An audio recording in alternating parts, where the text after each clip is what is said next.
here with great effort. Some of you may not know I started out 2017 with influenza A, followed swiftly in February with bronchitis, so I'm still getting over that. That's why I won't touch any of you. But had a message I felt was important to bring to you this morning. I want to open with a poem from a woman named Naomi Shahib Nye. The title of the poem is Shoulder. Man crosses the street in the rain, stepping gently, looking 2 times north and south, because his son is asleep because his son is asleep on his shoulder. No car must splash him, no car drive too near to his shadow. The man carries the world's most sensitive cargo, but he's not marked. Nowhere does his jacket say fragile, handle with care. His ears fill up with breathing. He hears the hum of a boy's dream deep inside him. We're not going to be able to live in this world if we're not willing to do what he's doing with one another. The road will only be wide. The rain will never stop falling. Indeed, these days it feels like the road is too wide, and it will never stop raining. There are days I hesitate to open my iPad. I want to avoid all of the news channels. I want to curl up and hide myself from our out-of-control world. There are times, these are the times then, that I most need to turn to the words from today's gospel. A voice from the cloud said, "This is my Son, the beloved. With him I am well pleased. Listen to him." Listen to him. Well, Jesus said many things in many places, but one speaks louder than all of them. The greatest commandment is this: you shall love the Lord your God with all your heart and all your soul, and your neighbor as yourself.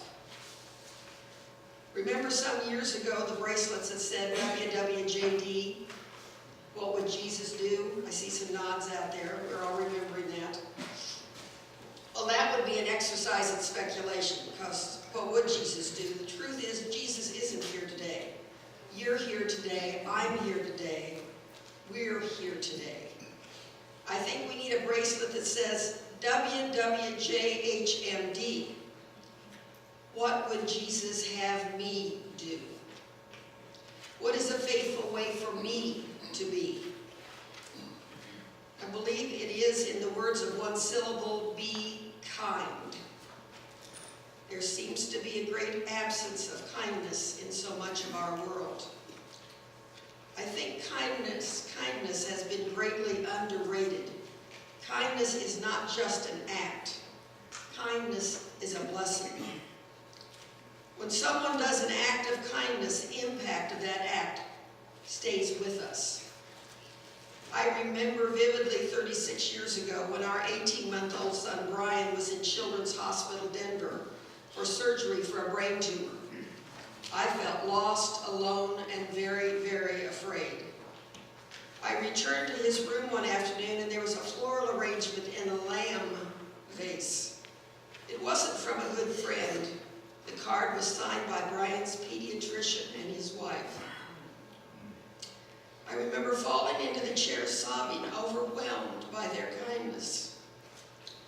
Kindness is so enduring, we can remember a single act of kindness for a lifetime.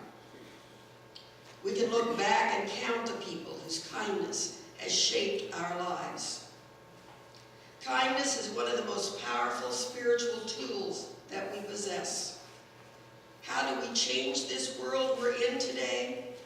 One kindness at a time.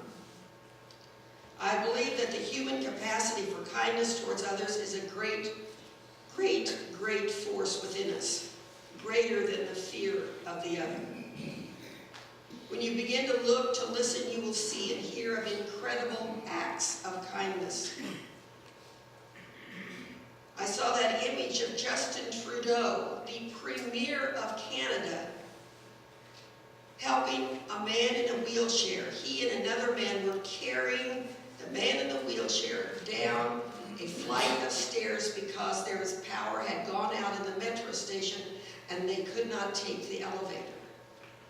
The Premier of Canada was carrying a disabled person down the stairs.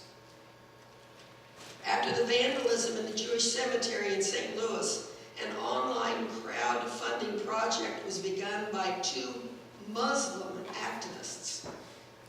They reached the goal of $20,000 to repair the cemetery in 3 hours. They raised tens of thousands of dollars more. The extra is going to repair the vandalism at the other Jewish sites. And how many of you saw the ad? The boy on the porch in the wheelchair, his mother inside unpacking, boys playing basketball in the back alley yelling and carrying on, and a basketball rolls out in the street in front of where the boy is sitting. A young man comes running out to get the basketball, looks up and sees the boy in the wheelchair and says, "Hey." And as boys do, the boy in the wheelchair said, "Hey." Later, the wheelchair user goes out on the porch and sees a basketball sitting on his porch. So he takes the basketball, puts it in his lap, and rolls his wheelchair down the alleyway. And as he sees all those boys who've been playing basketball sitting in wagons, sitting on trikes, sitting on a plastic crate with wheels, playing basketball, sitting down. So the boy in the wheelchair would be included. And his mother looked out the window with a tender smile. When we look for negative, we'll see negative. When we look for kindness, we will see kindness. Wednesday is the first day of Lent. It's 40 days from then until Easter. I want to propose to you a Lenten challenge, a Lenten kindness project. Here at St. Luke's, I believe all of you are already kind. I've seen evidence of that in the 5 years I've been a part of this congregation. But for 40 years, I want you to be more aware of kindness, to seek out examples of kindness, to pay attention to being kind yourself, and to receiving kindness from others. To bring kindness to the forefront of your mind, to intentionally be doing kindness. Smile at those you pass. Give your place in line to someone with 2 items at the grocery store. Send a note to someone who suddenly comes to mind. Pay attention. Observe. Keep watch. Walking on Washington Street, in the news, in traffic, especially in traffic. On the internet, small things, large things, keep your eye open for kindness.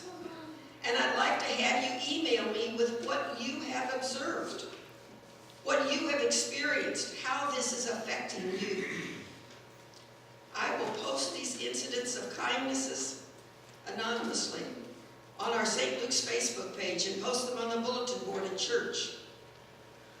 After 40 days of intentional kindness by Easter, each of us will be habituated to seeking and more intentionally giving kindness to ourselves, with ourselves, to others.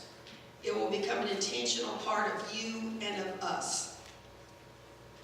In closing, the ultimate story of kindness. There was a 4-year-old child whose next-door neighbor was an elderly gentleman who had recently lost his wife. Upon seeing the man cry, the little boy went into the old gentleman's yard, climbed into his lap, and just sat there. When his mother asked what he had said to the neighbor, the little boy said nothing. "I just helped him cry."